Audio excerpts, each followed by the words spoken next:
Aduh, kok iya kawan, perekonomian di tempat kalian gimana sih sekarang kawan? Di daerah sini bener-bener lagi melilit, semua orang juga nggak pedagang kaki lima, nggak apa, bener-bener lagi susah. Mungkin disinilah disebut zaman dajjal ya. Bukan dajjal itu berbentuk manusia keluar, tetapi hawa nafsu dari ujian-ujian atau cobaan-cobaan yang kita rasakan ini. Jadi rasa-rasa apa ya,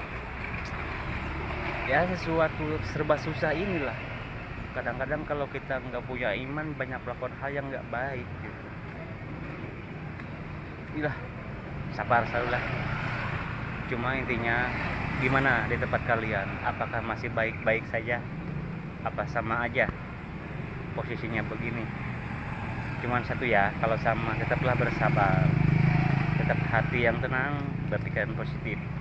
Sukses selalu.